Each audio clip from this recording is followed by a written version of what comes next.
இன்னைக்கு ஒரு special gravy எப்படி பண்ணுறதுன்னு பார்க்கலாமா? அதுக்கு ஃபர்ஸ்ட் ஒரு பேனில் 5 டேபிள் ஸ்பூன் ஆயில் ஆட் பண்ணிவிட்டு 2 பெரிய வெங்காயத்தை சின்ன சின்னதாக நறுக்கி சேர்த்துக்கோங்க. அது கூடயே 2 தக்காளியும் சேர்த்துட்டு நல்லா வதக்கி விட்டுக்கோங்க. இப்போது அது கூட ஒரு டேபிள் ஸ்பூன் இஞ்சி பூண்டு பேஸ்ட் சேர்த்துக்கலாம். கூடவே ஒரு 250 கிராம் காளானும் சேர்த்துக்கலாம். இது கூட ஒரு டேபிள் ஸ்பூன் மிளகாய் தூள், ஒரு டேபிள் ஸ்பூன் மல்லித்தூள், அரை டேபிள் ஸ்பூன் மஞ்சள் தூள், அரை டேபிள் ஸ்பூன் கரம் மசாலா, அரை tablespoon pepper, 1/4 tablespoon சோம்புத்தூள் இதெல்லாம் சேர்த்து நல்லா மிக்ஸ் பண்ணிக்கோங்க. இப்போ அது கூட கொஞ்சம் கருவேப்பிலையும் சேர்த்துக்கலாம்.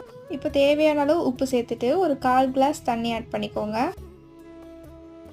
ஒரு பேனில் 2 டேபிள் ஸ்பூன் நெய் ஆட் பண்ணி அதில் ஒரு 200 கிராம் பன்னீரை சேர்த்து நல்லா ரோஸ்ட் பண்ணிக்கோங்க. அதை இப்போ இது கூட சேர்த்துக்கலாம். பன்னீர் சேர்த்துட்டு மீடியம் ஃப்ளேமில் ஒரு 1/4 மணி நேரம் மூடி போட்டு வேக வச்சுக்கலாம். இப்போ லாஸ்ட்டாக கார்னிஷிங்காக கொஞ்சம் கொத்தமல்லி தூவிக்கலாம். இந்த வீடியோ உங்களுக்கு பிடிச்சிருந்தா மறக்காமல் வீடியோக்கு ஒரு லைக் கொடுத்துருங்க. இதே மாதிரி இன்னும் நிறைய வீடியோஸ் பார்க்க சேனலை சப்ஸ்கிரைப் பண்ணிடுங்க.